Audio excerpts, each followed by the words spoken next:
Bonsoir. Alors, je tenais tout d'abord à m'excuser pour hier, je vous ai posé un lapin, mais c'était involontaire, problème technique sur YouTube, impossible d'envoyer la vidéo. Ceci étant dit, nous allons nous rattraper et étudier l'analyse du CAC pour ce soir. Alors, qu'est-ce que nous avons? Alors, bon, on est toujours sur une tendance baissière. On est dans l'intérieur de la Bollinger.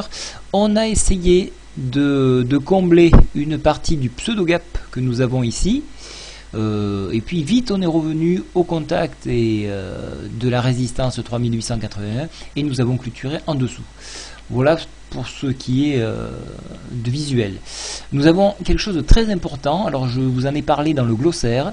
Nous avons ici ce que nous appelons un creux en pince, c'est-à-dire que le corps, bon, ça peut être le corps mais ça peut être également l'ombre, hein. L'ombre c'est la tige ici et ici. Donc le creux en pince, c'est les corps qui s'arrêtent au même niveau, faisant office de support. Voilà. Alors ce qu'on peut dire, c'est que peut-être qu'il y a un support qui est en train de se matérialiser sur 3864. Donc ce qui serait quelque chose de bon pour les boules, puisqu'on pourrait repartir à l'assaut de la résistance des 3881. Alors si je mets un peu plus de détails, nous avons également une tendance qui, ici, là, qui aide à rebondir. Donc est-ce qu'elle sera suffisante? C'est qu'une petite tendance, hein, donc faut pas le prendre pour argent comptant. D'autant plus que si on passe en hebdomadaire, alors la petite erreur, oui, effectivement, si je passe en hebdomadaire, vous voyez, hein, on sort de la fourchette d'Andrews, c'est bon, on n'a que quelques jours, donc là on a un porteur d'eau, donc bon, signe de retournement, mais bon, c'est pas vraiment ferme, hein, donc on fera une analyse hebdomadaire en fin de semaine pour confirmer, savoir si vraiment on continue en hebdomadaire sur une baisse, ou si on va, comme je vous l'expliquais, combler le double top sur 3500.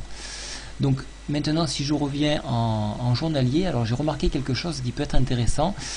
Ici, alors attendez, je vais l'agrandir, on le verra un peu mieux.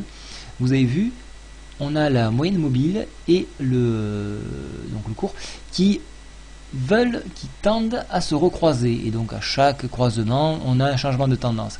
C'est les grosses lignes, attention, là aussi, c'est pas à prendre pour argent comptant.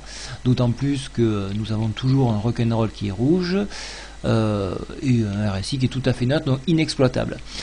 Donc voilà, donc alors demain, quoi faire? Donc moi je pense que je jouerai la hausse, hein, je jouerai sur ce creux en pince, j'irai retrouver les contacts des 3881 et pourquoi pas viser la tendance haussière sur 3900, chose que je visais aujourd'hui mais malheureusement on l'a pas touché. Et par extension, je serais bien tenté de revenir combler ce gap. Pour les baissiers, donc on ira combler entièrement le pseudo gap ici. Voilà, le pseudo gap sur ce niveau, c'est-à-dire à 3824 et même 3818 où on irait rebondir sur cette tendance baissière. Voilà pour ce qui est de gros. En extension, bien sûr, le support ce 3800. Voilà, 1803 pour être très précis.